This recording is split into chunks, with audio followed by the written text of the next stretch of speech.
The Cuyahoga County Finance and Budgeting Committee meeting for Monday, July 1st, 2019 will come to order, and the clerk will please call the roll.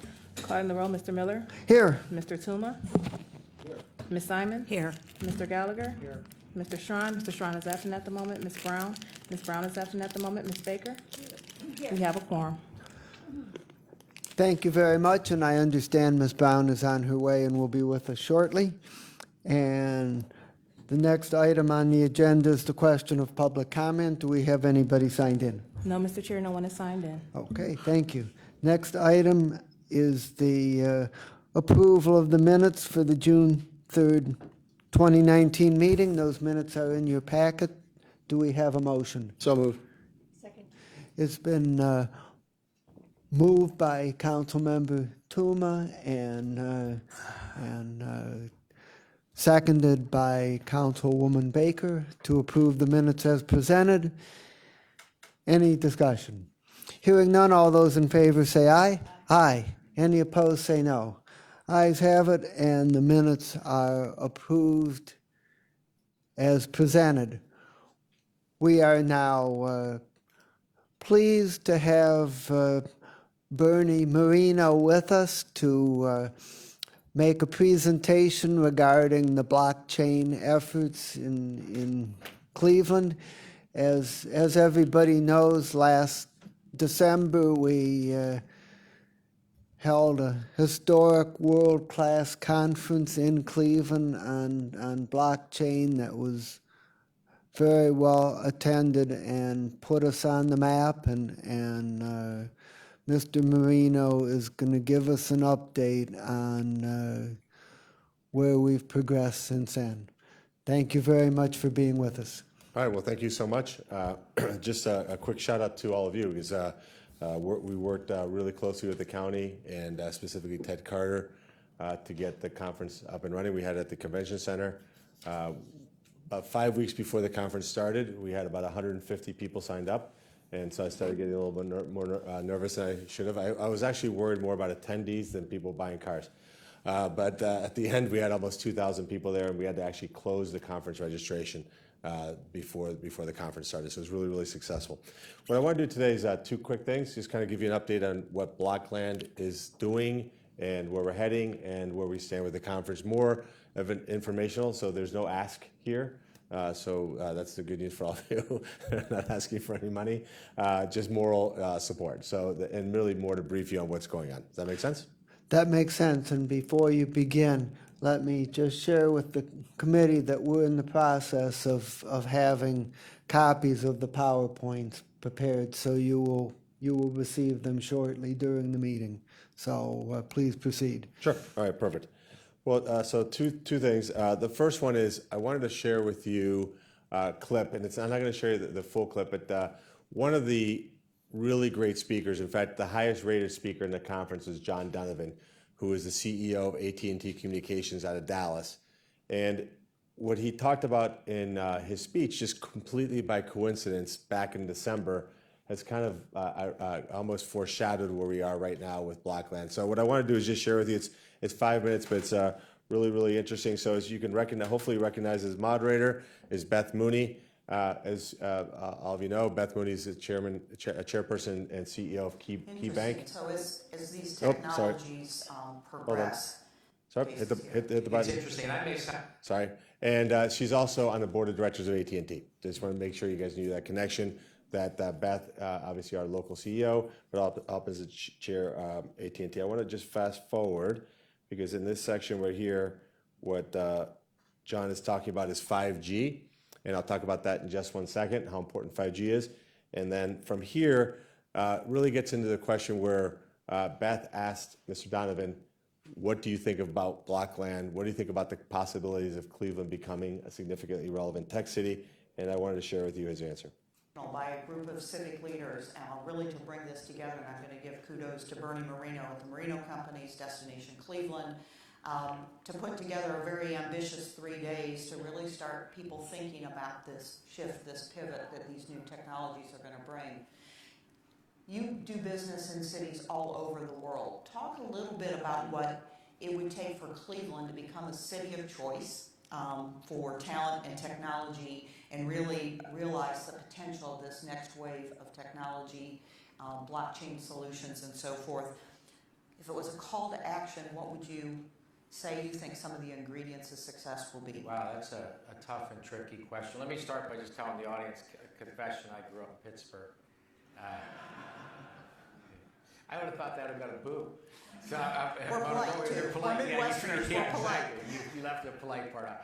You know, this is a really interesting thing because there are tough calls here, because as a city, you can only bet a couple of these, and then people will start to say, well, there's another one of those. It's just one of those programs.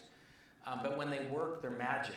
And like when I go to Israel, it's now referred to as the startup nation, when they get it right, when you get it right, you have some of the world's best technology. Every new technology, folks take a flight over to Tel Aviv to figure out what they're working on.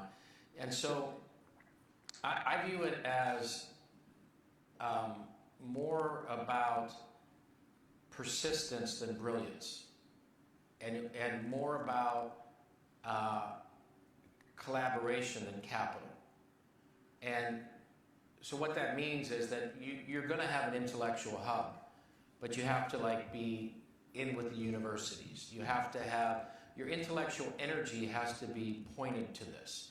Your executive leadership needs to be pointed at this. And it will be some combination of investment and venture capital, but it's not going to be gigantic dollars. It's going to be shifts in some of the coursework at your best universities. It's going to be about your local companies becoming early adopters. And you did it with the Cleveland Clinic. You know, you look at it and you have world-class medicine that happens here that doesn't happen in a whole lot of other places, and it behaves kind of that way because you start to create a gateway to import the world's top talent because they want to come work on a problem. And so it takes a lot of recruiting and a lot of energy and a lot of collaboration between universities and companies, and a modest amount of investment, and then you build a flywheel. And the flywheel, turns slowly in the beginning. And when I see it, most of the time, the cities run out of energy. They just get distracted with the other things, and they don't stick with it. So,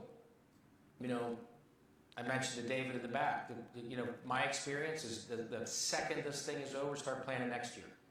Line up speakers that are a little better than this year. Does that mean we're not coming back? Well, you can average up, just get one, super exciting one. No, I think that it's a sustained effort. But when you see it work, there's always the obvious place to go for a technology, and then there's one or two cities that are non-obvious. So you look and you'd say that's true in the media business in production. That's true in the media business in talent. That's true in the wireless business. And so there's the cities have pulled it off. And there are a lot of these hubs that are, strange things. Like St. Louis, for whatever reason, has some of the best back office programming on the planet in big volume. You want to go and scale back office systems, St. Louis is the place to go. And you look in there and you'd say, well, what is it? Their CIOs all talk to each other. If I'm going to downsize over here, then those guys say, I might need a group like that. So there's more of an employment security net. What makes Silicon Valley successful technologically is you can change jobs and keep the same parking space. And so, and that becomes true, and it becomes true in a technology. And so you get a few of the building blocks in place, you get together and you adapt, and you put your energy in so that you can sustain an effort, and then all of a sudden your successes start to build, and then someone runs the flag up, and then you become an import location.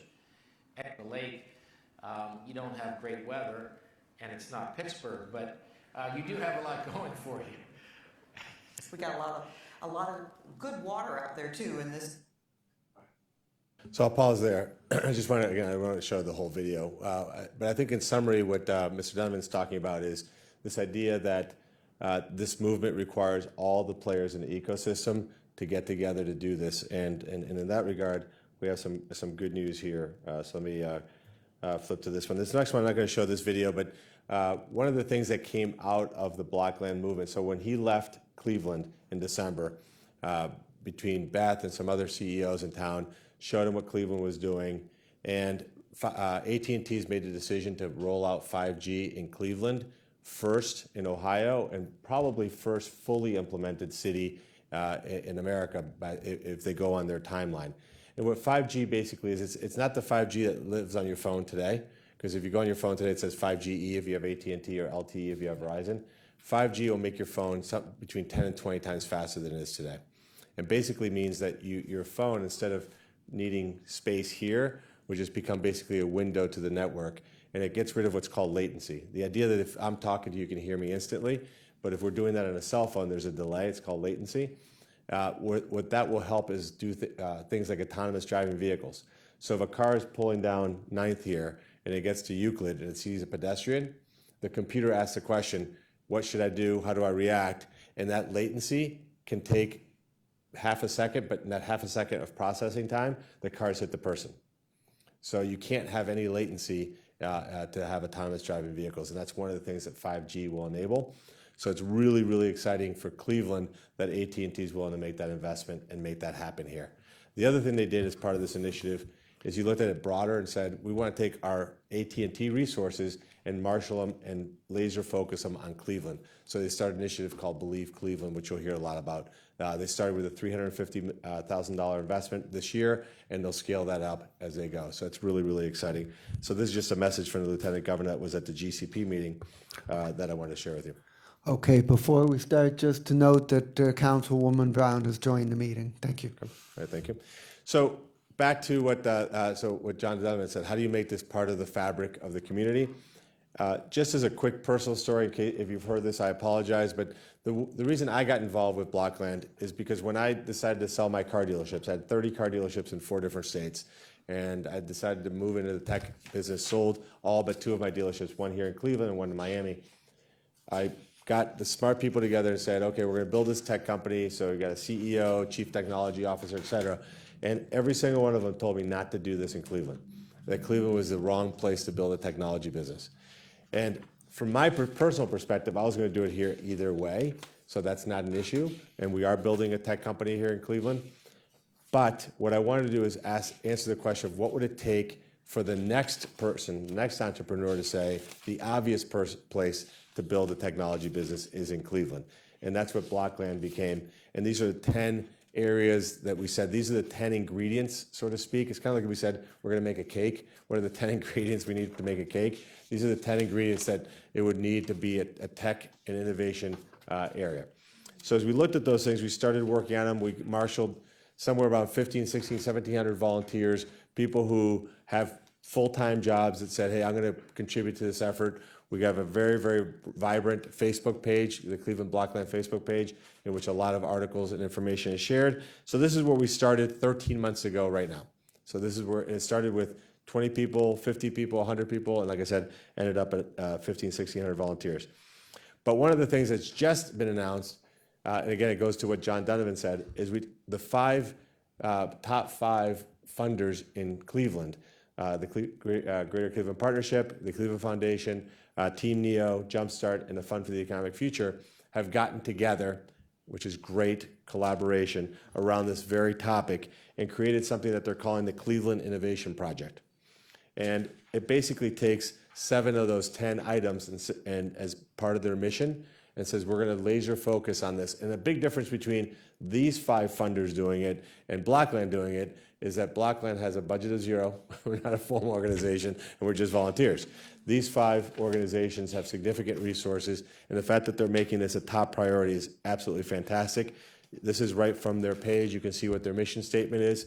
They want to make sure that we harness ideas, capital, companies, and people to create new business models, technologies, and products resulting in enhanced economic growth and prosperity for all citizens, which I think is the important word there, of Greater Cleveland. And they have a governance model that takes top CEOs, universities, exactly what John Donovan talked about as part of their structure. They have 6 different work streams for now, and they've already funded a study that was done to benchmark where we are relative to other cities like Pittsburgh, where are we versus Nashville, where are we versus Austin, et cetera, Columbus, and that data is now underpinning this model. These are the steering committee members that are part of that effort, which, like I said, is great news. So basically, 13 months ago, this would have been kind of a dream, the idea that these 5 funders would have come together and made this a strategic priority, but they have, which is really, really great news. Sorry. Funny story about that. My son helped me create this PowerPoint, and he did this when he was 18, and 18-year-olds find that amusing. Anyway, so I apologize for the noise. He won't remove it either. But anyway, so we've now created what we call Blokland 2.0. And so it really comes down to 3 areas that we're focusing on now. I'll go through those real quickly. So thought leadership, and we want that group chaired by emerging leaders, founders, and neighborhood representatives. And basically the idea is, how do we attract people to Cleveland as a global thought leader in innovation and entrepreneurship, put on our annual conference that Mr. Miller talked about, and make Cleveland known as a place for entrepreneurship. Then our other area of focus is engagement. We used to call this Next Gen, and we had kind of an artificial line of you had to be 35 and under to be part of this group, but we found that there's a lot more people who wanted to be engaged with the same topic. So we took away that barrier and said, it's people who want to foster a community where all stakeholders are intentionally included, provide connections for entrepreneurs in Cleveland, and then share those success stories.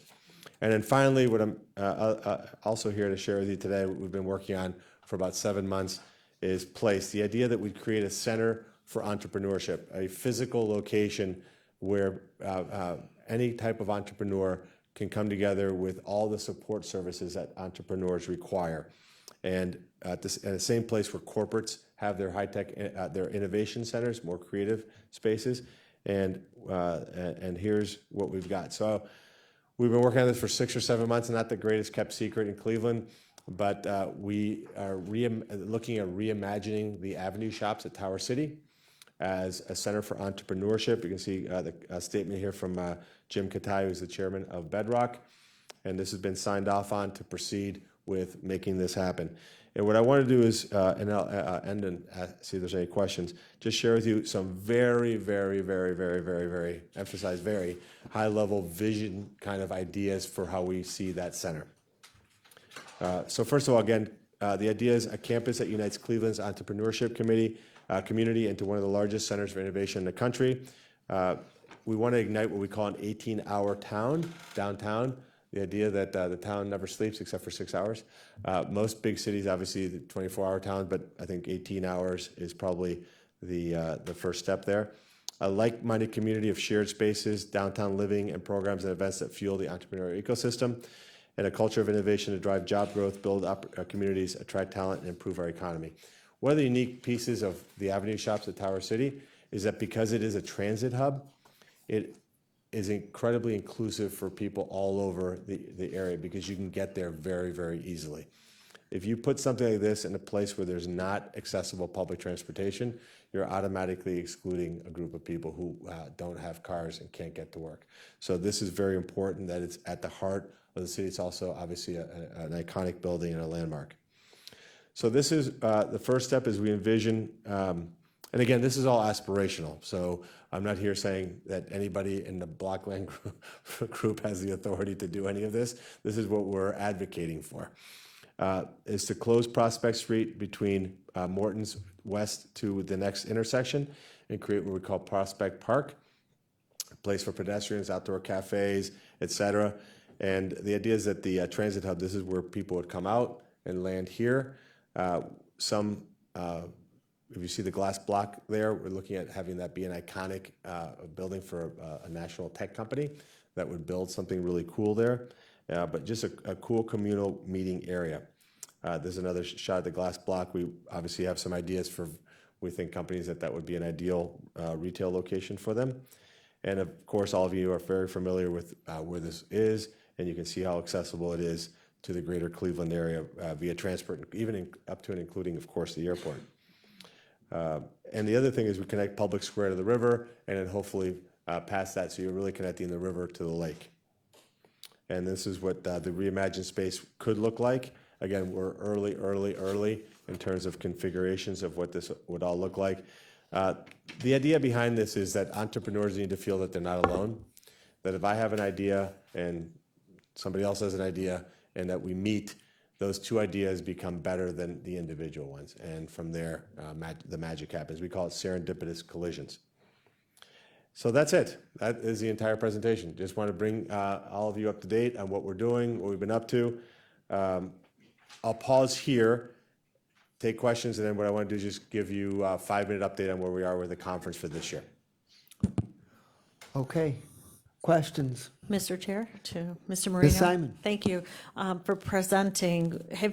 I saw your vision and this opportunity perhaps where the RTA hub is, but we also have the Global Center for Health Innovation, which probably would have some space or desire to entertain some tech Yeah, so this, ingenuity. So is that something, I know this is just in your head, but I'm just sharing that maybe that would be an opportunity as well. yeah. So this is not just technology companies. This is for all entrepreneurship. So it's not just tech. It's all entrepreneurship. Different focus, and I think what the Center for Health Innovations is focused obviously on the healthcare sector. This is literally any type of entrepreneur. So now my point of view is that virtually every company has a technology component to it, but this isn't limited to just companies that are quote unquote tech companies, but really a center for entrepreneurship. Okay. Other questions? I have some questions. Okay. Regarding the concepts that you presented here, have you been in touch with either the Cuyahoga counties or the city's economic development departments in regard to these ideas? Yes, in fact, both have been very, very involved in the effort. Ted Carter, like I mentioned earlier, has been great, been super supportive. And again, now that we have Bedrock on board to do this, we can then move forward with actual concrete plans versus before we wanted Bedrock to be engaged. But obviously it's a private company, they own this space. So it took us 6 to 7 months to get them on board with the mission, and now they're fully supported, fully engaged. And so the next step from here is to have further conversations with Ted and the people over at the city. Have there been new blockchain, either new companies or existing companies launching blockchain technology programs in Cleveland since the conference in December? Yeah, there's quite a lot of activity going on in that space. Obviously, my company, but there's several others. But this isn't just about blockchain. Blockchain, what we were using before was more on the conference side of things, and I'll explain that. I can explain now, I guess. The idea behind focusing on blockchain for the conference is that there's technology conferences everywhere. And it's probably like all of you, if you wanted to see a government conference, you could keep yourself busy 365 days a year about some topic relative to public service. So what we want to do here in Cleveland is by hyper-focusing on blockchain and being really, really good at that topic, that we can attract a lot of attention, and we did. That's how we got 2,000 people. Like if you look at other blockchain conferences around the United States, DC, et cetera, much lower attendance, much less content than what we had. We did also, through that effort, obviously spur some innovation. There's quite a few companies that are working in that space. Blockchain is a foundational technology, though, so you're never going to see somebody saying, hey, my company does blockchain. They're going to say, my company solves this problem, and the consumer really doesn't care or will ever know that blockchain is part of it. The example I use is all of you have used TCP/IP protocol today. You just don't really think about it. And it's the protocol that's used to get on whenever you go on a website. So if you go on cleveland.com, you're using TCP/IP protocol, but you don't say that, you don't lead with that in your head. You just type cleveland.com and it comes up. So blockchain is that kind of that same foundational technology. So there's a lot of companies working on that. There's also, we happen to have a lot of big consulting companies here, Deloitte, E&Y, PwC. They're also in that space as well. What kind of problems are companies in Cleveland using blockchain technology to deal with? So what blockchain is really, really good is solving a lot of problems where there's trust issues. So in other words, I'm not familiar with that organization. So it's not trust like the way we think of it, like as a human to human, but rather I just don't know what that organization is up to. Secondly, that you need a single source of truth, which means I can't have a record that's any different than yours. And in a case where that really matters, and where you need transparency. So what the problem, I guess I'll use the problem that we're working on, which is if you think about when you go buy a car, you get this piece of paper, it's called a car title, that's issued, actually the county issues them themselves as on behalf of the state of Ohio. You get a piece of paper that says, I own a car, which is very similar to when you used to travel. You used to get a boarding pass when you flew. Remember, you'd call the travel agent, they'd mail you a boarding card. If you lost that boarding card, it'd be a mess. I mean, this ages all of us in this room. There's young people going, that never happened, right? But then at some point, somebody said, hey, the internet's out. Why don't we let people print these things at home? And then you saw people show up to the airport with 8.5 by 11 piece of paper. And then somebody said, hey, what phones are out now, so let me just put the boarding pass on your phone, and when you show up, you just scan your boarding pass and off you go.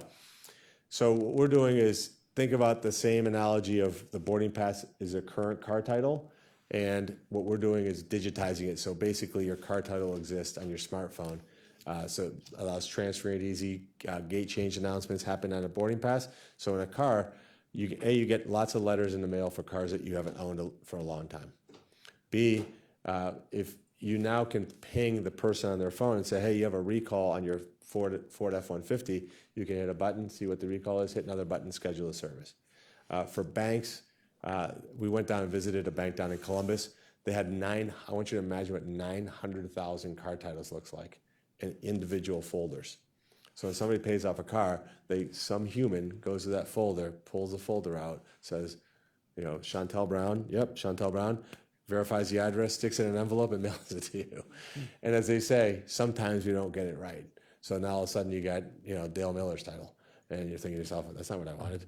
And they get 3,000 phone calls a day, just one bank, because of that topic. So what they could do now, it's all digital. So the minute you pay off the car, instantaneously the title's now in your, actually, it's always in your Apple Wallet, except that now it goes from having a lien to no lien. So it goes from gray to green, meaning that the car's yours free and clear. So I shared that longer story only to underscore that's really the best use of blockchain.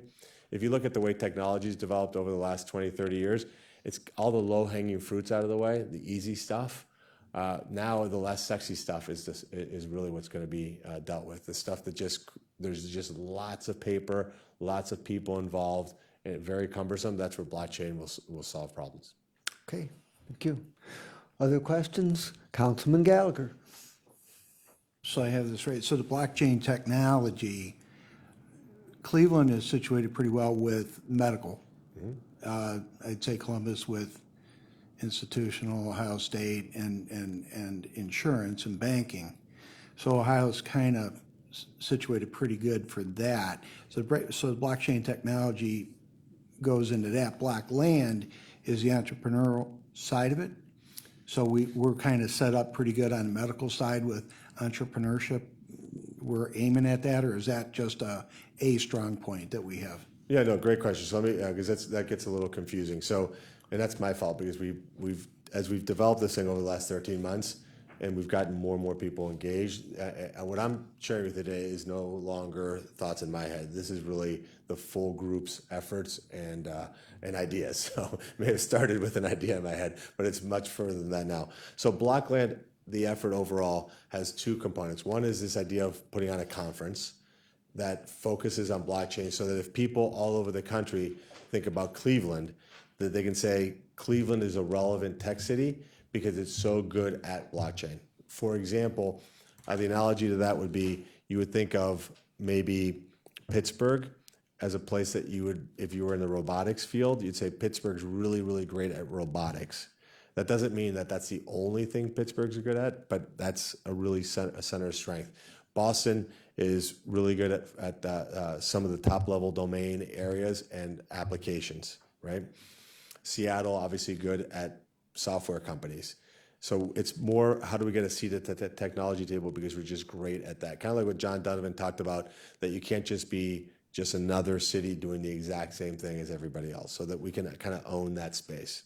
The second part of Blokland, which now because of the Cleveland Innovation Project, we can just strictly focus on building City Block, which is a picture in front of you, as a center for entrepreneurship, because this will have very little to do with blockchain. This will have more to do with what's one central location where entrepreneurs can get together, share ideas, share concepts, and collaborate. Now, some of them may be like companies like mine that happen to have some foundational things on blockchain, but that's not going to be what's required to be in there, or it's more entrepreneurship in general. And then the third leg to the Blokland stool now is the idea of community engagement. We want to understand, how do we do what every other tech city has failed to do, which is create a very small group of winners and a very, very large group of losers. And so we're firmly, and this again, I'm speaking on behalf of the group here, firmly convinced that for this effort to be successful the way we want it to be successful in Cleveland, it's got to include all of our population. The part of the population that we wouldn't think naturally would be engaged in entrepreneurship or technology or innovation, because it's just never, that opportunity's never been provided. So this is where this location is so important, because of the ability to get here and be around entrepreneurs of all types. Does that make sense?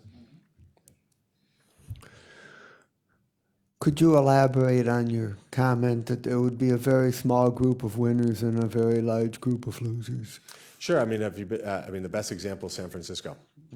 San Francisco has 89 billionaires with a B that live in the city limits, and 8,000 homeless people. That's not what in other words, if we say, do we want Cleveland to look like San Francisco? I don't think there's a lot of people in Cleveland that would say, yeah, we'd like to be like San Francisco. I don't think we want 8,000 homeless people. We don't want a scenario where you have that kind of wealth inequality, and you don't want a situation where all of a sudden your least expensive one-bedroom rental is $8,000 a month. So there's a lot of negatives that go along with technology, because technology does displace people quite a bit. You have to make a very deliberate effort from the very beginning to include people across all spectrums of the community, which is why entrepreneurship focus on City Block is so important. Because there may be somebody who said, hey, listen, I'm not going to be a programmer. I don't know how to program blockchain technology, but I can be an entrepreneur that creates a company that helps those companies sell their vision, for example. So that would be some group that would be in City Block. So you're saying your aspiration is to do this in a way that there's lots of winners and not many losers? Exactly. Okay. Exactly. Or certainly I would say that there's equal opportunity for everybody. Mm-hmm. Okay. So,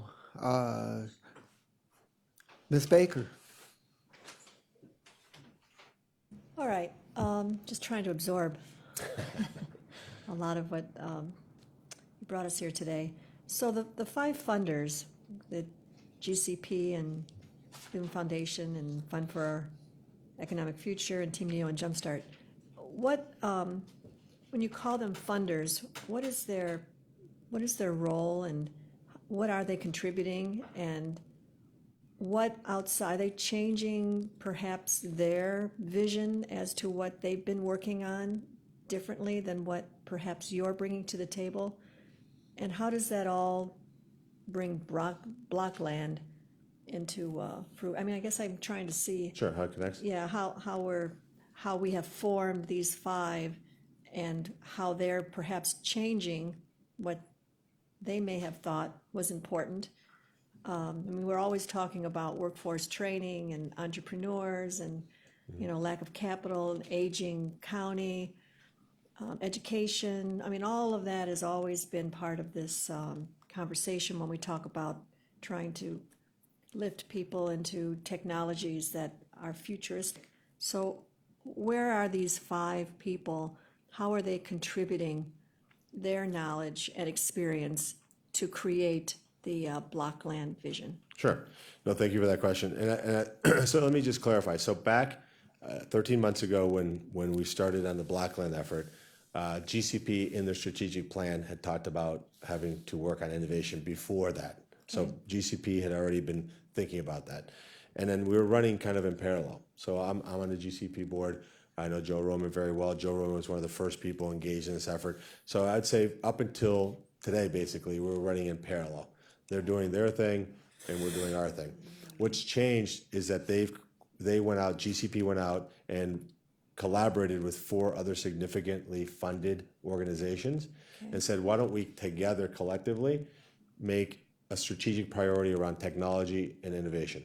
And it created this Cleveland Innovation Project, recruited people like Barbara Schneider from Case, Beth Mooney's in there, of course, and other corporate CEOs and startups, and did a really good job of being diverse and inclusive about creating this governance model. So as we looked at it, we said, well, rather than us continue to run parallel, we're doing the exact same things that they're doing. Why don't we say, hey, here are the 7 things that we were working on, then it makes much more sense for all of you to roll into your effort, because no need to duplicate resources.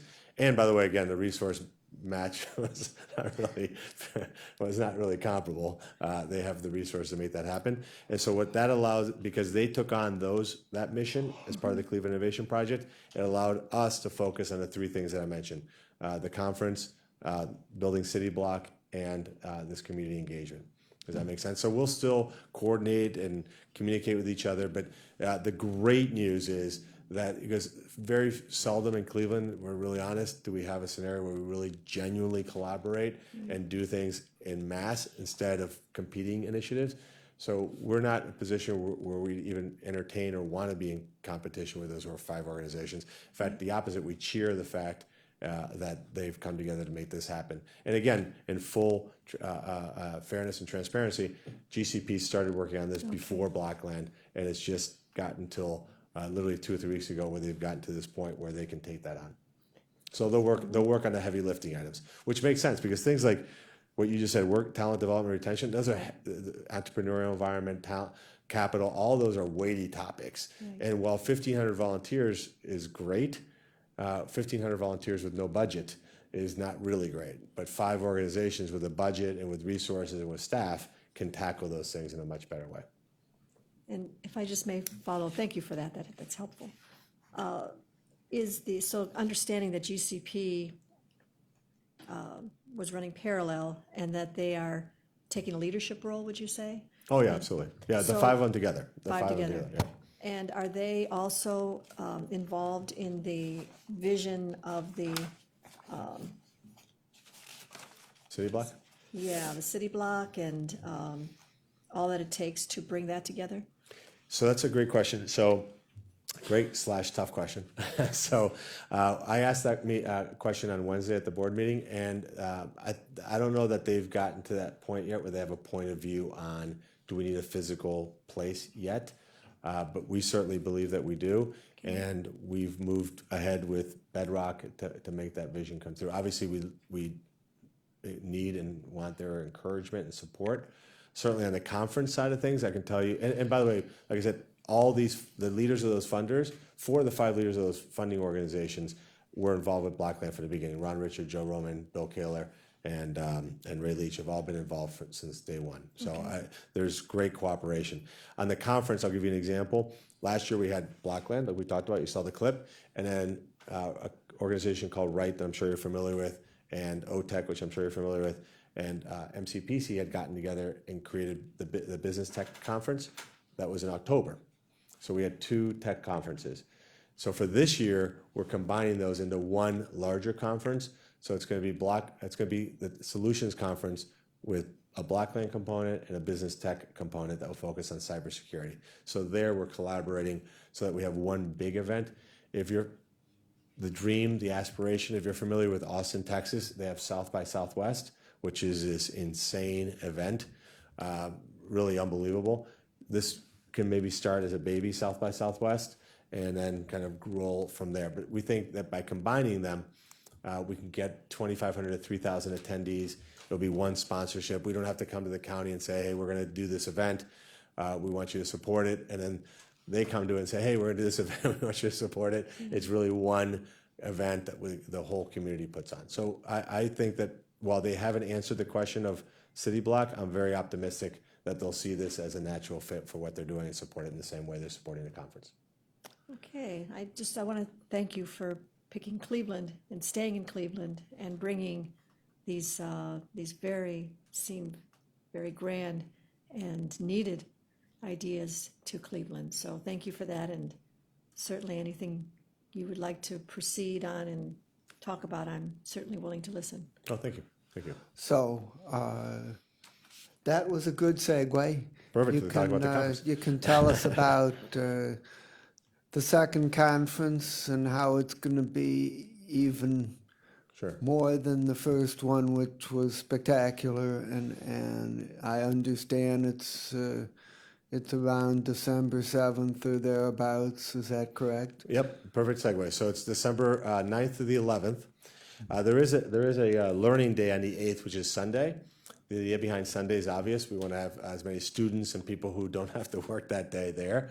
The idea is whether you're an adult, a college student, a high school student, just curious, somebody that can go there and learn about technology.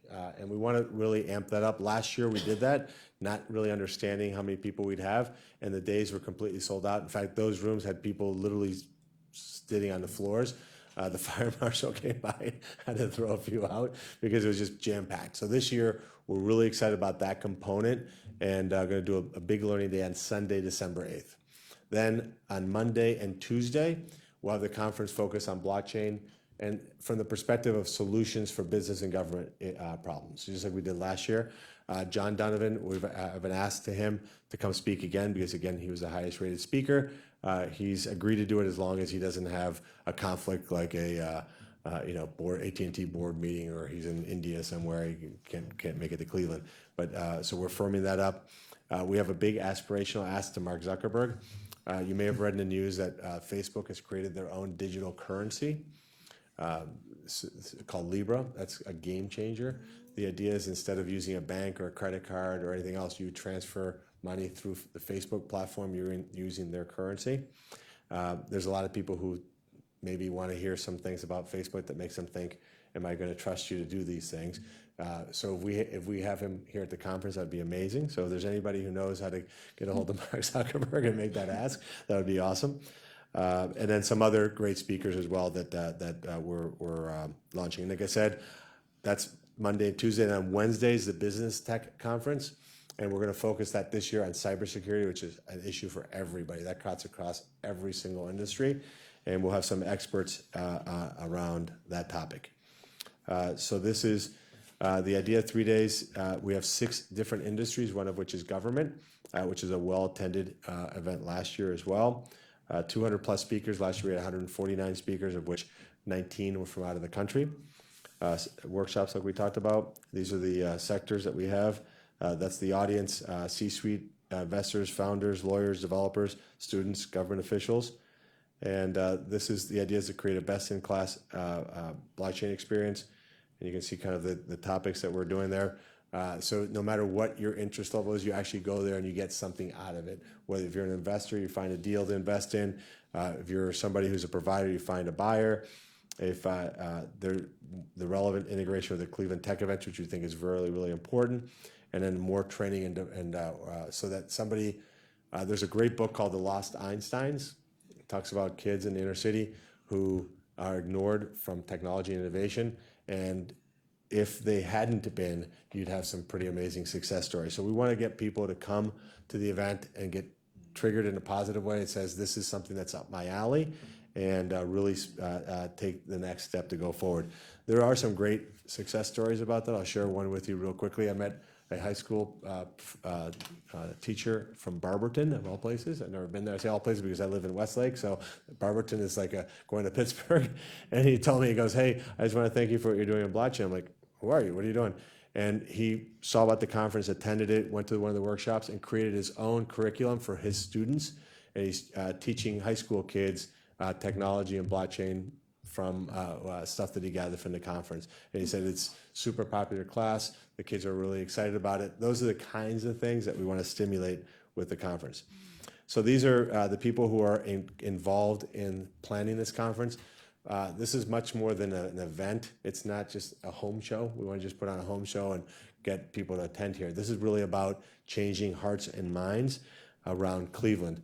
I think I may have mentioned to you at the beginning, when we surveyed people before the conference and after the conference, we saw a 66% increase in the way people perceive Cleveland as a center, as a city for technology and innovation. So we think that's really, really cool. And so there's 6 different committees. So for our volunteers, they can go into any one of those planning committees. I'm in the sponsorship area, speakers, Cleveland attractions. What we want to do is give people an experience. One of the things that Destination Cleveland does a great job in is attracting visitors and tourists, obviously. But when people decide where they're going to live and move, typically it comes from having had a visit to that city as a tourist. So it's kind of, if you think of it in my world, if somebody comes to look at a car, how do I convert that shopper into a buyer? That's what we talk about. Here it's how do we convert that visitor into somebody who decides to move here or invest in a company here. And so that's what we're working on, which I think is really cool. So that's it. The registration starts July 15th, and that's what's going on with the conference. I don't think we received the copy of the second. Okay, I'll make sure that you guys have that from the flash drive. Yeah. So could you prepare us copies of the second one and distribute it? Okay. All right. Further questions? So just going to prove to you that I attended the conference by asking about the thing about Wikipedia, where they were talking about developing a successor to Wikipedia, where instead of just having you ask about something and you get an article about it, and well, instead of that, you're going to ask about something, and you could get a whole range of articles, and they could be articles by different people from different perspectives, and they would be rated as to overall quality. And this was supposed to be implemented sometime in 2019, and I'm wondering if you have any information on how far that has moved along. Oh yeah, it's fully up and running. In fact, the gentleman who founded that company founded Wikipedia. He's from Columbus, Ohio, doing it here in Ohio, which is really, really cool. Where the next thing that you'll see, this is, just remember that I told you here this July 1st, 2019. The next thing that you'll see on that is the amount of fake news that I'll give you an example of what we just talked about today. So I talked to you about 5G. I guarantee you somebody watching this, or more than one, quite a few people, will say that 5G causes brain cancer. Mm-hmm. Right? Because there you go, right? And if you look at that, where those articles are coming from is China and Russia. Mm-hmm. And the reason that China and Russia want those articles out there is because whoever dominates the 5G race will dominate the economy of the future. Mm-hmm. So it's in China and Russia's interest to have America question whether we should go into 5G. Mm-hmm. And what's great about that is the New York Times did a really great story about this exact topic. But the challenge is that as a consumer of information, if we go on Google and say, is 5G causes cancer, you have 20 articles that say they do, but you don't know whether those articles were written by a real person that's really studying this topic or some Russian guy in his basement in Moscow that's spreading misinformation. But one of the things that blockchain will allow you to do is have transparency and the ability to not forge who the actual author of that article is. So if you say it's Yurgay from Russia, age 16, he wrote that article, you'd look at it and go, you're not even going to open it. But if you read it and say it's Maggie Haberman from the New York Times, I'll read that one because she's a trusted source. And then where the Everpedia piece comes in is the community then rates those articles as useful, true, not true. So that you don't have to go on Snoop's all the time to see if you read something that's true or not true. The Nancy Pelosi thing was a great example. When somebody doctored the video and it showed her stuttering and talking really crazy, that trended on Instagram, trended on Twitter. Turns out some little kid had altered that video, and the problem is that millions of people had already seen the fake one, and fake information flies very quickly. Corrections go at a crawl. So that's an application. I think that's one of the things that you'll see these sources, whether it's Google, Facebook, et cetera, that will start implementing that kind of technology. It lets you see who was the original author of that article. So is Everpedia up and running? Yeah, it's up and running. Yep. Yeah. And we'll hopefully have him back to speak as well. So, yeah, no, good stuff. Great, thank you. Any other questions? We really appreciate your taking the time with us today and the amount of effort to put into putting this presentation together. And it's very important stuff. It's great that for once Cleveland is not one of the latest adopters. We're early adopters and we're being leaders, and let's hope that continues. Well, thank you, and thank you so much for your time, and thank you for everything that you do for our community. You probably only hear the negative comments on this podium, so I know what you do is hard work as well. And so I just want to, at least from my perspective, we appreciate everything that you're doing. Thank you. Okay, thank you very much. We are now going to move on to our second item, our presentation from Director Keenan on capital versus operational expenses for the ERP project. Good afternoon, Maggie Keenan, Office of Budget Management. So I'm going to pretty much blow through this, so if you have questions while I'm talking, please ask them.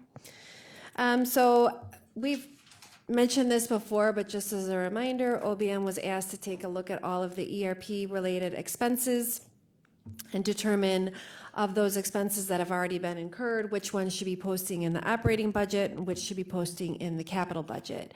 Prior to this, nearly everything had been posting in the capital budget, and we had not been properly accounting for the time associated with personnel that are working on the project who are not 100% dedicated to the project.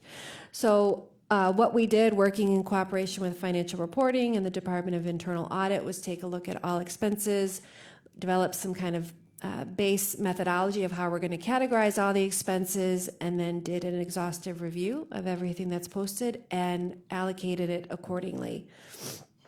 So for the non-personnel expenses, generally speaking, any cost that's been incurred while the project is still being implemented, so this is before go live, is considered part of the capital project. And this also is only costs that were incurred after we actually started the project. So RFP had already, or the awards had already been made. Most of the expenses that are coming from the capital project and going to the operating budget are expenses that were posted several years ago before we even really got started with this in earnest. Looking at personnel, as I'm sure council is aware, we have several staff in the Department of IT that are dedicated 100% to the ERP. They have been posting to the project, but we have a number of staff throughout the county, including like myself, for example, that have been working on the ERP. A portion of our time is dedicated every week, month, whatever it is, to our portions of the project, and that had not been accounted for previously. So we have one of our analysts who went through, worked with all of the affected agencies, that's HR, Public Works, HHS, IT, Fiscal, I think that's everybody. And we had all the staff go back, account for their time, going back as far as they can, beginning in 2017, and note how much of their time was dedicated to the project. So of course, these are estimates. Just for my own, what I did was looked at my calendar appointments. I can't confirm now that if I had a meeting on my calendar in 2017, whether I actually went, or if there was a meeting I went to that wasn't on my calendar, but this is the best we could do, given that we were starting this kind of late. And so we calculated all those hours and then came up with a total cost that needed to come from the operating budget to the capital project. So just in summary, we have $445,000 worth of expenses that are coming from the capital project, moving to the operating budget. As I mentioned, this is mostly expenses that were incurred before we really got started with the project. And then we have some expenses for modules that have already gone live. And then on the personnel side, we have 1.6 million in expenses that are coming from the operating budget to the capital project. So this is all expenses that have posted to date through June, or I think through May actually. And OBM is going to keep processing these adjustments through the life of the project. So agencies have been asked to report to us on a monthly basis, hours worked, and then we will do the expense transfers that correspond with the hours worked. Any questions? So, are we up to date and we've now posted everything that has been incurred so far in both directions? They have not been posted yet. We had appropriation adjustments on the last fiscal agenda, so my understanding, I believe, is that we've submitted all the adjustments. We're waiting for them to post. And I made an assumption that was obviously a simplification because it's wrong. I assume that if you took the little chart that was on the first slide that had the years 2014 through 2019 and added up those operational expenses, that you should get the same number that's in the adjustment summary, but you don't. You get 370-some thousand versus 445, and I assumed on the so and I assume secondly that if you took the second slide and you added up the 466 and the 819 and the 354, that you'd come up with the 1,574,000, but you actually came up with a little more. So I'm wondering what am I missing? So for the operating expenses, we have one employee who was working on the project who is working for Public Works, and her salary has been shifted to the operating budget. That's not on the first slide because this is only non-personnel costs. So I can update that just so you can see the totals, that it's clear, but the difference is her salary. And then for the 1.5. Okay, so we'll check on the other one. Okay, fine. And do you have any idea of how much more such expenses there would be between now and the end of 2019? Greg, about $1 million?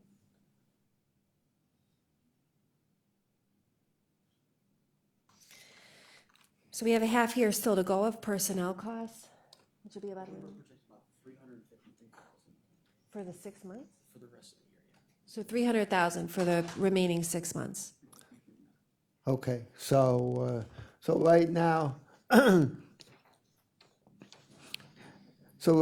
we're at a net of a little over 1.1 million. And if you add the 300,000, you're talking about something like 1.4. Mm-hmm. So that's a rough estimate of how much might be added on to the capital expense of the project from this accounting. Is that correct?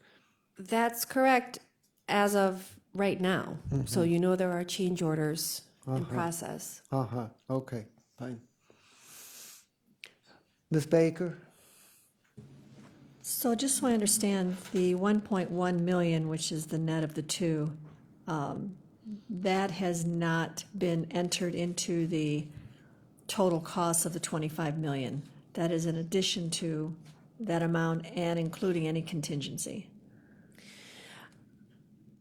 So some of that cost would have been included in the department's estimate of the 25 million. Okay, do we So know? it's not an even, my understanding is that they're preparing a new budget that's going to be presented to council that will take into consideration all the change orders.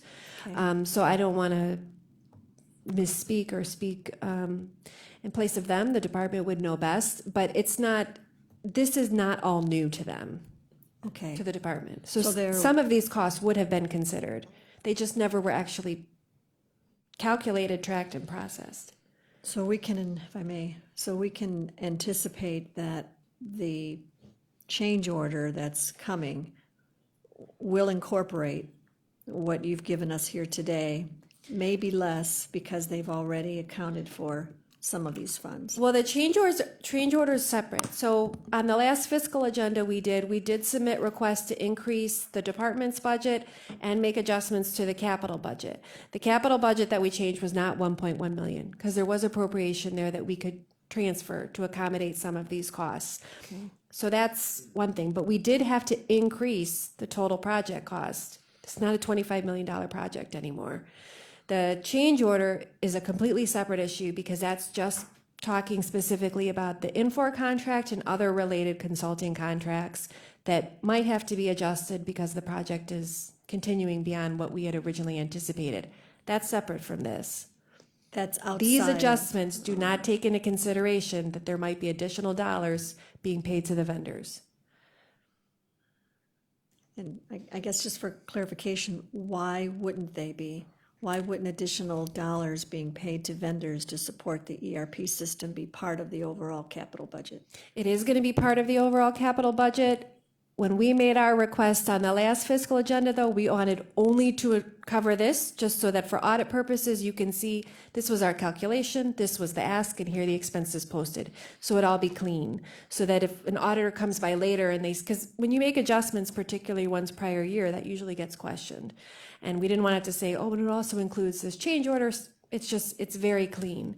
You will see from us a request, depending on I don't have all the details on the change order. I'm going to the meeting at 3:00 too. But you are going to see from us a request to increase appropriation to cover those contract costs. And if I just trying to think through this, so the continuation of the ERP contracts, which is extending beyond the point where we thought it would be, we're looking now at what, June of next year as completed? My understanding was it was supposed to be end of September. December, but I don't know. Of next year? This year. This year is, we have other, there's payroll and we have other things that are going into next year. Okay, I thought payroll was going live at the end of this year, but I don't know. It is. Wasn't there I thought there was a glitch, but okay. No, it's still on schedule so far. All right, let me collect my thoughts and take other questions. So, Director, you said that the number is not 25 million anymore. It's a higher number. So what's the current number? I can't answer that until I get details from the department on the change orders. I don't have any real details on the change orders. But it's going to be more than 25 million because I know the Infor contract they're looking to modify. We have contracts for our existing software systems, Famous, BuySpeed, that we didn't anticipate paying maintenance on them back when because we thought that we'd be done with those by now. So all of those are coming in. That's adding to the total cost of the project. Do you know how much of the net 1.1 you had to add into the capital cost to incorporate the accounting?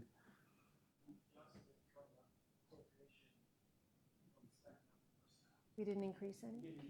We didn't increase the 25. We just did an adjustment within. Okay, fine.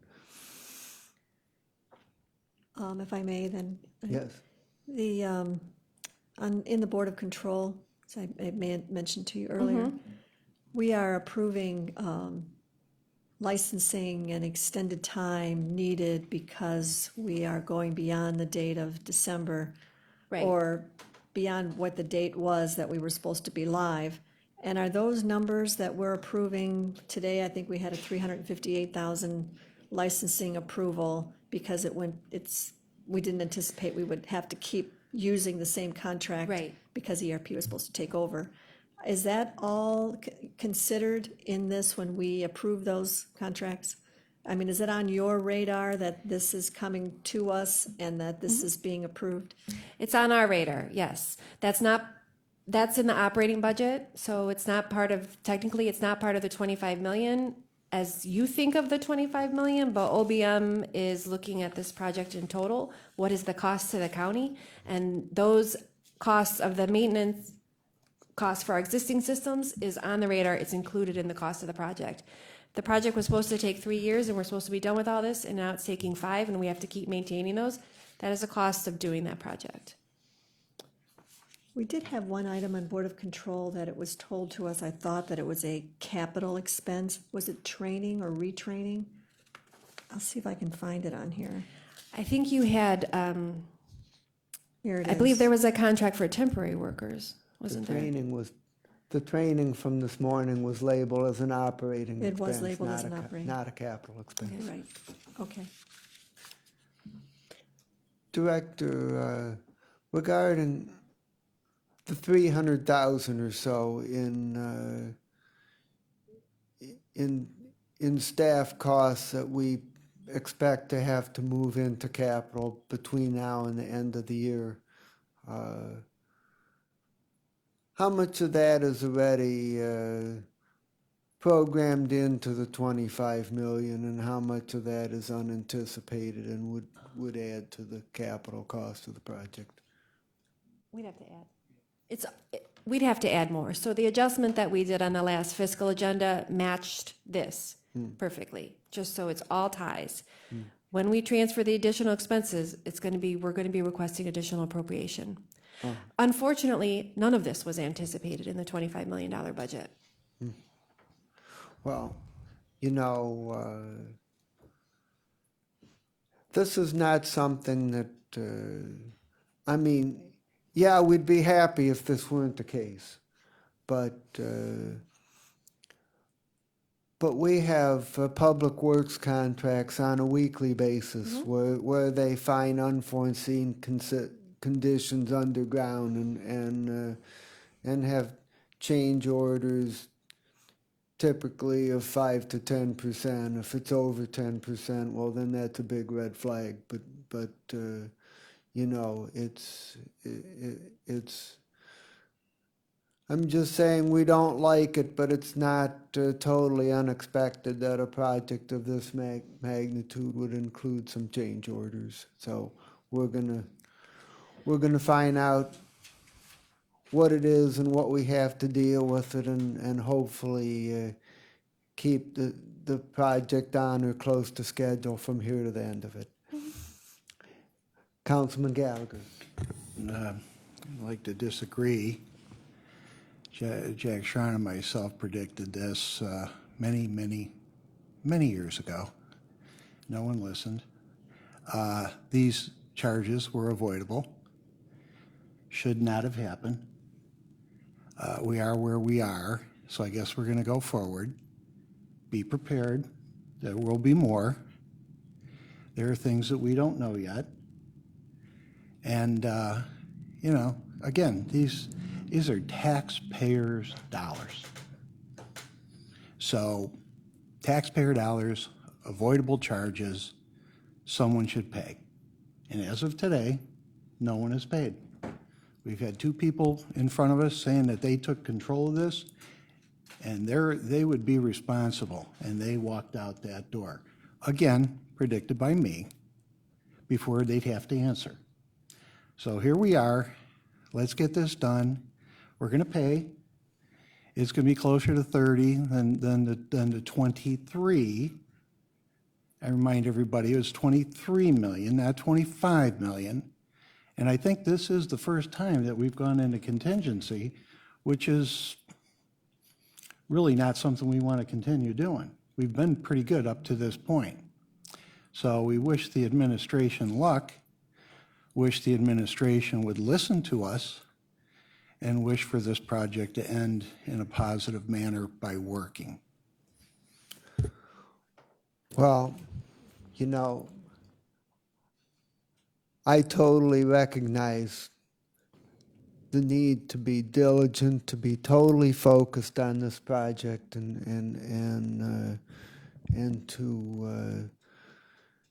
to bring it in as effectively as we possibly can, and we need everybody's hands on board from now until the end to do that. But I would share also that that I was in the state legislature for 14 years.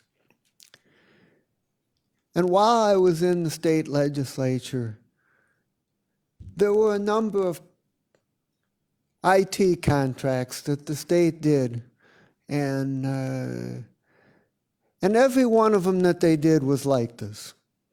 In fact, most of them were worse than what we seem to be ending up with. I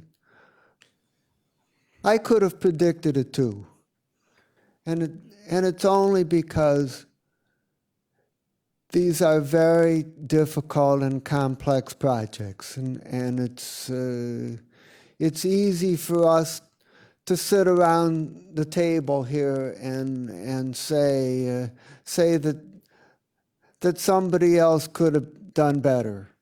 And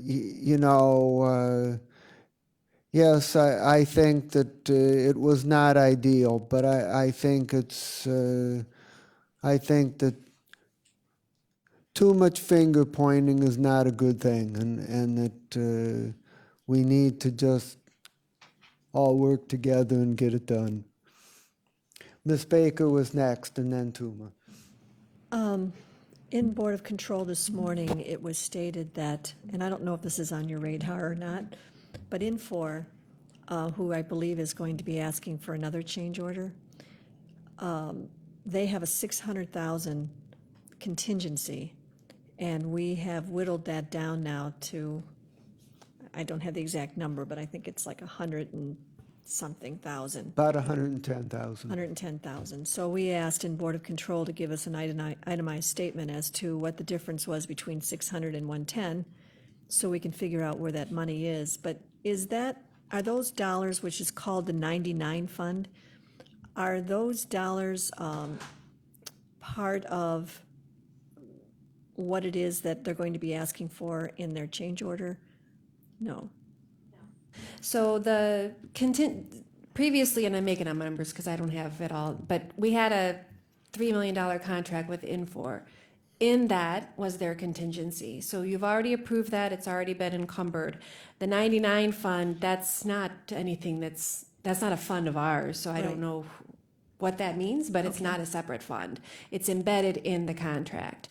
If they spend down that 600,000, my understanding, or close to it, 500,000, you would not have approved that because you've already approved the contract.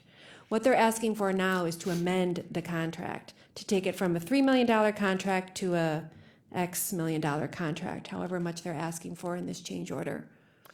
Well, just if I'm understanding, the 600,000 contingency that's part of Infor, what they ask us is for no additional funds, but to rearrange the funds within that contract that are used for a different purpose than what they originally thought it would be used for.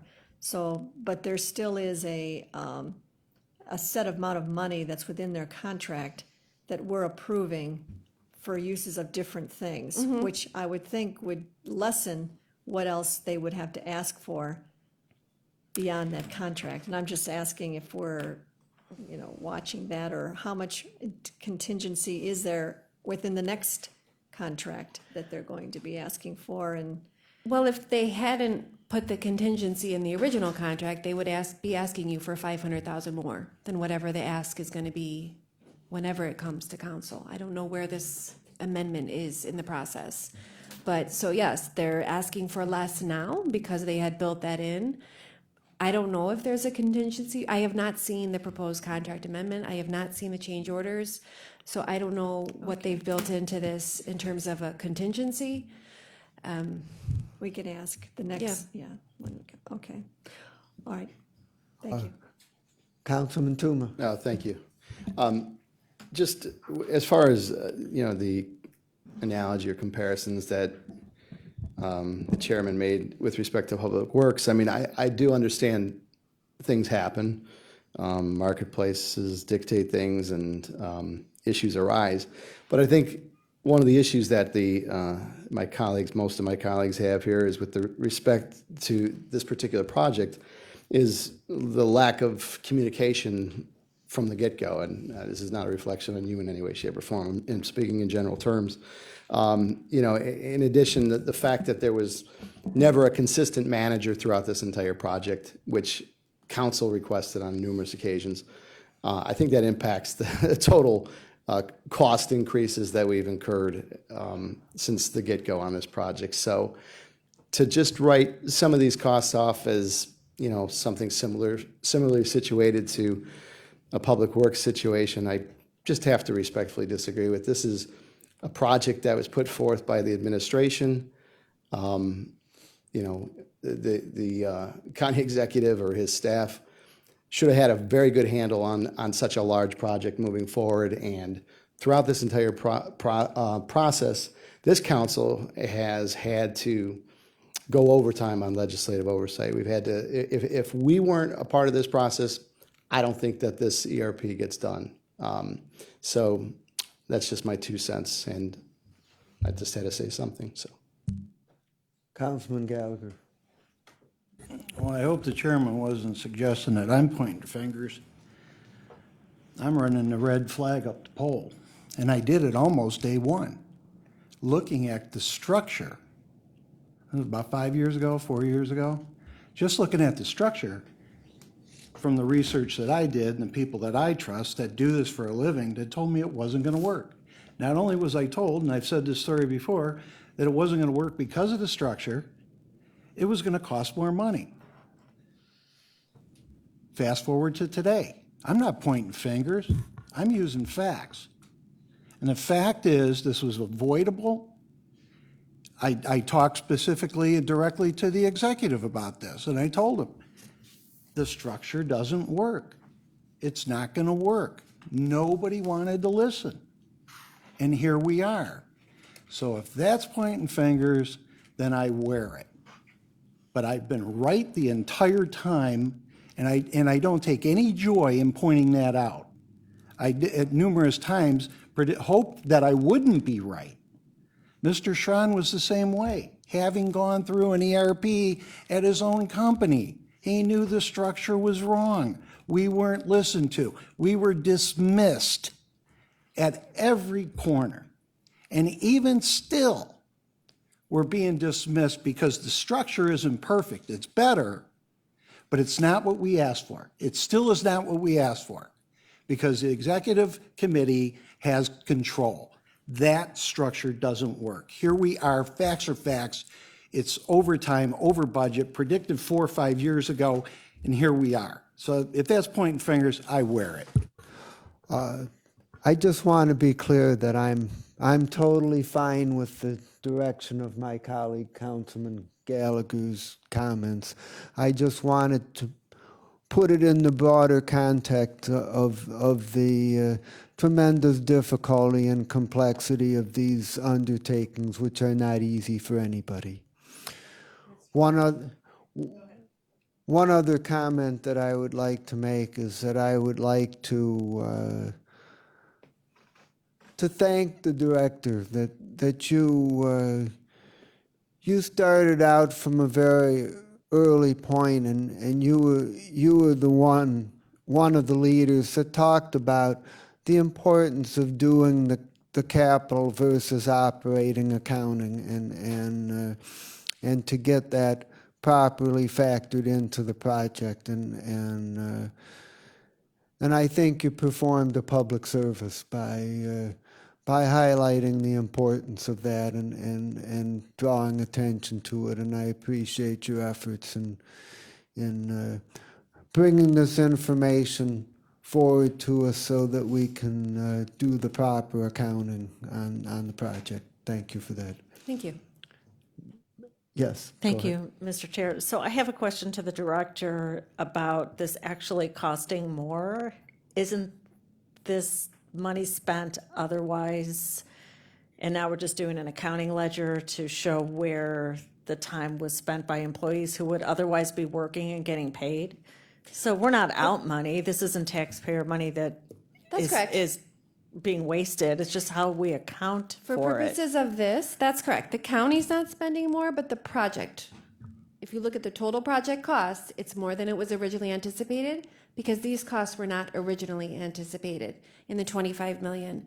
And I also point out, we issued debt for this project in 2014, which means the 25 million number, wherever that came from, I wasn't here, was prior to 2014 or early 2014. So trust me, I've been working in budgets almost my entire professional career. I get the frustration, but we don't know where that original budget came from. So this project, it's going to cost what it costs at this point. But yes, with this reallocation, this is just a reallocation of dollars. And it's not even switching funds.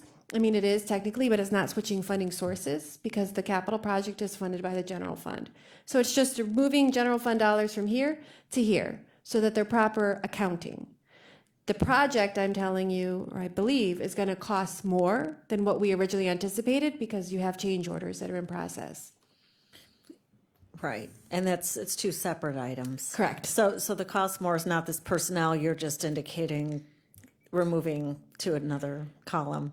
The Yes. source from which this is Yes. going to get paid. Yes. On a piece of paper. That's correct. But it's better accounting. It also enables us, I get calls more frequently than you'd imagine probably from other jurisdictions saying, hey, we want to do an ERP. What's it costing you guys? And so after I laugh, no, I'm just kidding. But so if we don't have these costs included in there, then I would be underreporting what it really costs a county or anyone to do this kind of project. That's why we want to make sure that all the costs are properly reflected. Also, the Orders, it's a change orders that, go ahead, Mr. Chair. I'm just going to say also the state auditors like to know what's operating and what's capital. They do, absolutely. Yeah, and so we're going to oblige. Right. And so as Councilman Gallagher mentioned, this project, we're also fixated on the 25 million, but it wasn't 25 million. It was less than that because there was a contingency built in. Moving all these personnel expenses would have kept us at or near the 25 million. So yeah, that doesn't change anything for the project, but it's these change orders that we've had. I'm sorry if I missed this then. Shouldn't the change orders be coming out of the contingency fund? The contingency fund is gone. Totally. But you're not accounting for the personnel costs when you say that, right? That's great. Okay. Right. I just want to be clear but about that. I don't remember the last time I was up here, but I said the contingency was $700,000. I forget exactly how much it was, but it was $700,000. It was originally $4 million, wasn't it? It was a couple million, but so we're down to 700,000. The change order is more than 700,000. And I there just have wanted been to be other clear change that it's orders. not down because of this offset of personnel or That what. is correct. Okay, There so have it's been pure spending on this project. Unanticipated costs. Mm-hmm. Okay. Okay, thank you very much. Sure. Okay, well, my colleagues, we have finished the heavy lifting for the day. Now we're going to continue, we're going to do two resolutions, which hopefully should be easy.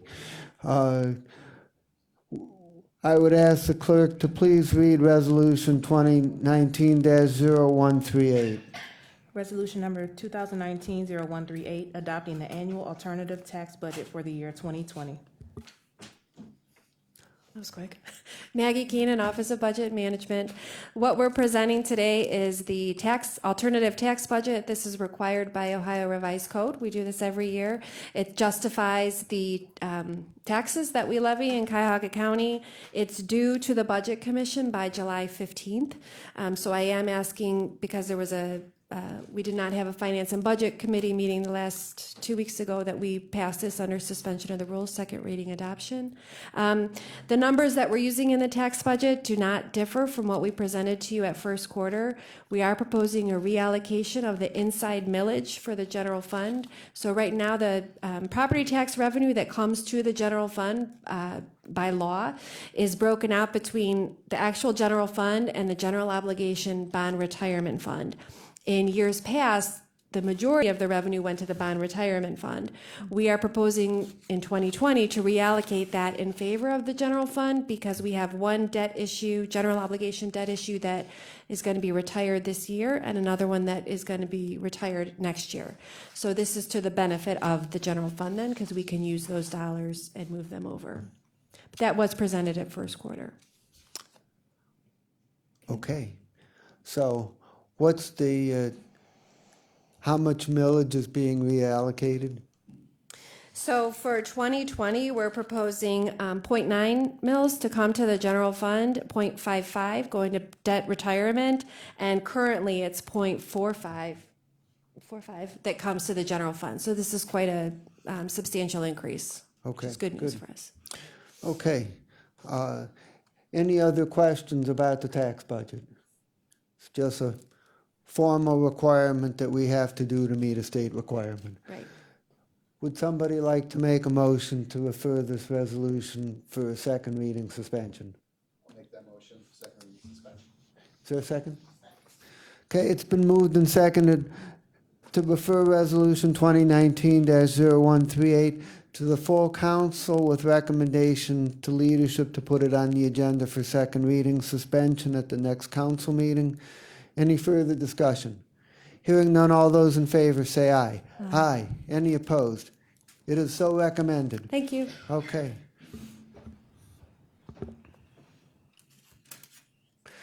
Resolution 2019-0151.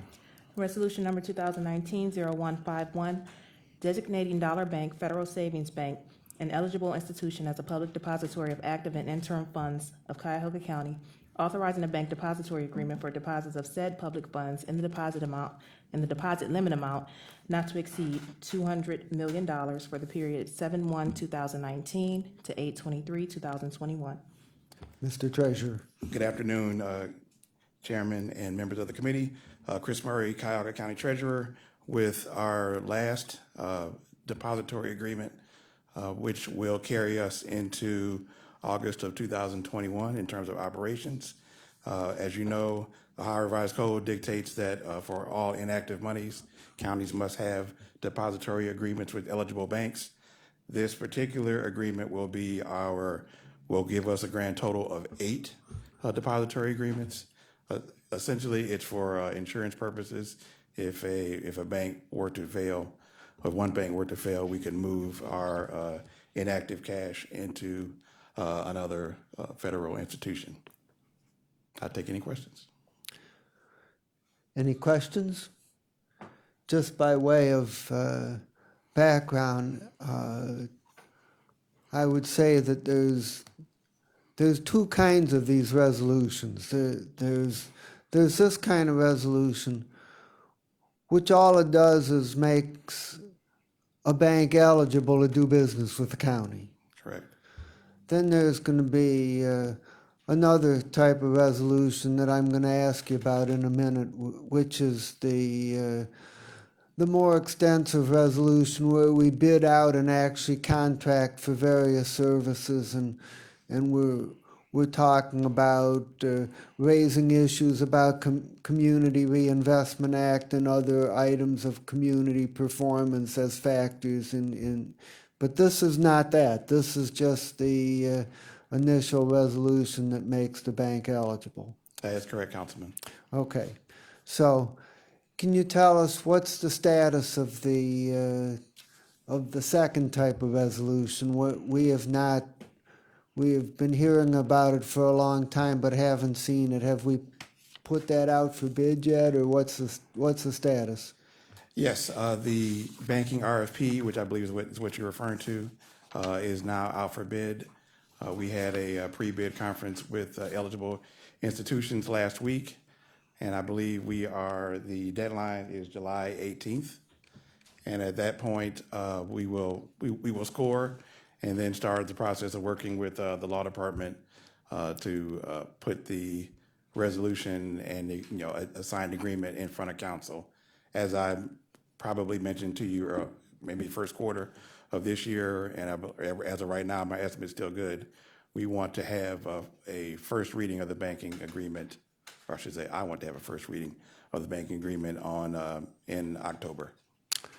Okay, and Mr. Treasurer, is there any reason why Resolution 2019-0151 needs to be passed under second reading suspension, or can it go 3 readings?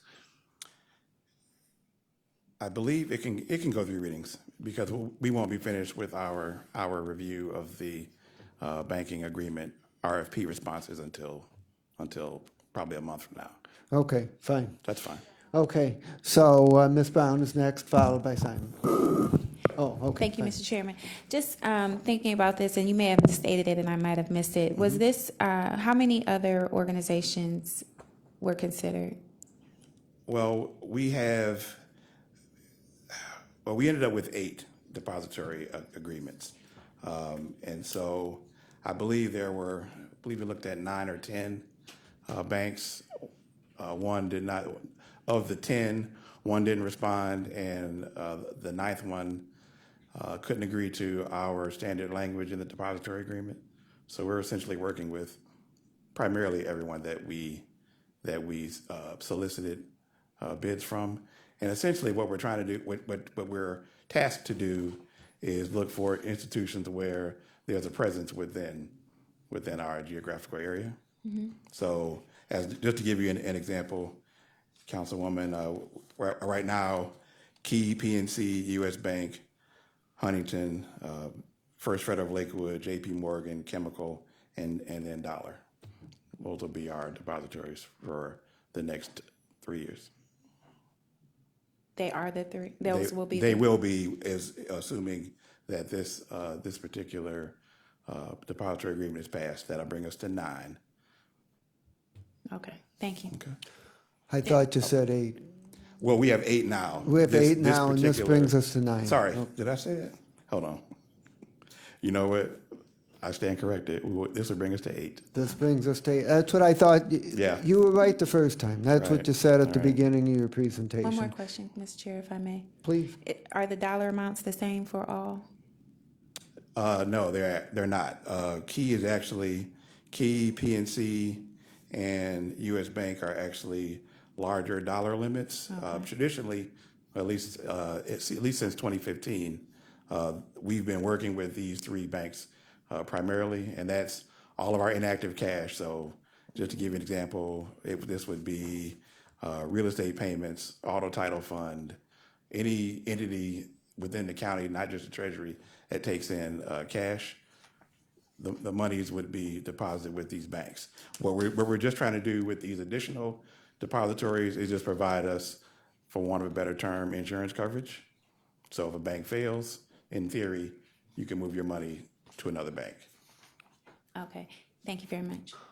One more time, give us the list of the 8 banks. That would be Key, PNC, U.S. Bank, Huntington,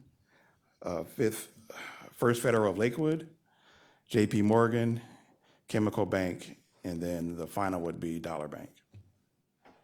Okay, thank you. Any further discussion? Is there a motion to refer to the full council? It's been moved and seconded to refer Resolution 2019-0151 to the full council for second reading. Any further discussion? Hearing none, all those in favor say aye. Aye. Any opposed say no. Ayes have it. It is so recommended. Does anyone have any miscellaneous business? Okay, there being nothing else that holds our attention, but before we adjourn, I will make everybody aware that in 2 weeks, we will be doing the next round on the ERP system. And then the following Thursday, we'll hear from Zig. So that's coming up on our agenda. Okay, we are adjourned.